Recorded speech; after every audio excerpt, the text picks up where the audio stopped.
ഇന്ന് ഞാൻ തയ്യാറാക്കാൻ പോകുന്നത് വെണ്ടയ്ക്ക മെഴുക്കുവരട്ടിയാണ്. വളരെ ഈസി ആയിട്ട് എല്ലാവർക്കും തയ്യാറാക്കാൻ പറ്റുന്ന രീതിയിലാണ് ഞാനിത് കാണിക്കുന്നത്. അതിനുവേണ്ടി ഒരു പാൻ വെച്ചു, അതിലേക്ക് വെളിച്ചെണ്ണ ഒഴിച്ചു കൊടുക്കാം.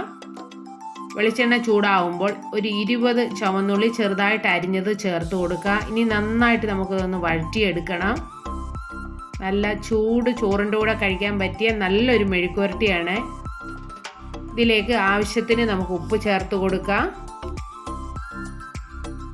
ഇതിലേക്ക് 1/4 ടീസ്പൂൺ മഞ്ഞൾപ്പൊടിയാണ് ചേർത്ത് കൊടുത്തത്.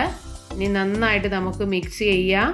ഇതിലേക്ക് ഞാൻ 1/2 ടീസ്പൂൺ വറ്റൽമുളക് ചതച്ചതാണ് ചേർത്ത് കൊടുത്തത്.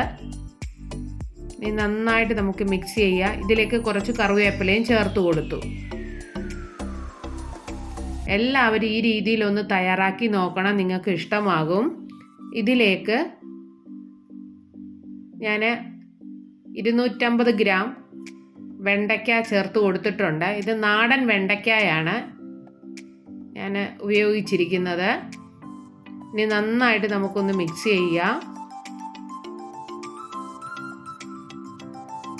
ഇനി ഒരു 2 മിനിറ്റ് ഇതൊന്ന് അടച്ചു വയ്ക്കണം. അപ്പം നന്നായിട്ട് വെണ്ടയ്ക്കയൊക്കെ മൊരിഞ്ഞു വന്നിട്ടുണ്ട്. അപ്പോൾ നമ്മുടെ സ്വാദിഷ്ടമായ വെണ്ടയ്ക്ക മെഴുക്കുവരട്ടി റെഡിയായി. ചപ്പാത്തിയുടെ കൂടെയും കഴിക്കാൻ പറ്റിയ ഒരു മെഴുക്കുവരട്ടിയാണിത്. ഈ വീഡിയോ നിങ്ങൾക്ക് ഇഷ്ടമായാൽ എൻ്റെ ചാനൽ സബ്സ്ക്രൈബ് ചെയ്യാനും ലൈക്ക് ചെയ്യാനും ഷെയർ ചെയ്യാനും മറക്കരുത്.